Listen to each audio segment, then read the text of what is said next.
Now, just how much do political or environmental events influence your holiday plans, and how does the industry deal with it? Anne-Marie Watson's here to tell us. Well, here's an example, Hayley, from the World Travel Market Industry Report. It talks about the Trump slump, saying more than a quarter of UK holidaymakers it spoke to are less likely to go to the US while Donald Trump is in the White House.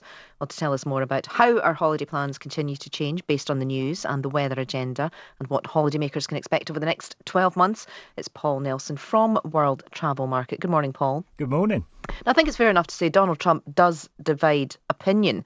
But really, to the extent that some people won't go to the US. I mean, even after the recent Vegas attacks, I can tell you that there was a flight left Glasgow last Thursday for Vegas. I knew about 14 people on it from Glasgow Airport. It's not stopping them, despite who the resident of the White House might be. No, and America will always be a popular destination for British travellers. But as you can see from our survey that it's the policies of an individual and of a country and the impact that does have on where you want to go on holiday. It's so competitive now. The number of destinations that want our dollar or our euro or our pound to go on holiday, that you as a brand, which in effect a country now is, you need to be really careful. So down from World Travel Market in 2 weeks' time, on the 6th of 8th of November, there'll be 182 countries and regions. And they'll be signing £3 billion worth of travel industry deals, which is ultimately the holidays as to where you and I are going to go next year, and all of your listeners, all those holidays that will be on the websites and in the brochures and that we'll all be picking through. Yeah, so, it's starting so soon, I'm sure, before Christmas. Yeah.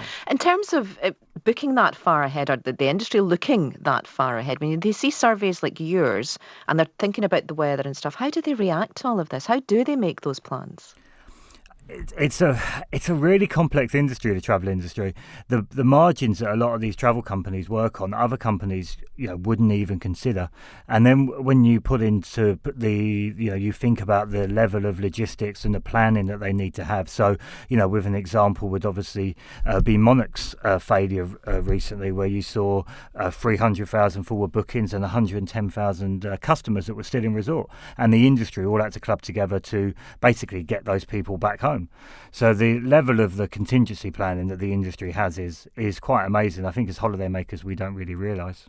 Yeah, I was going to say it does sound very complicated. Hopefully we'll talk about it more, Paul, in future times. We'll be looking at those holiday adverts fairly soon. That's Paul Nelson from World Travel Market.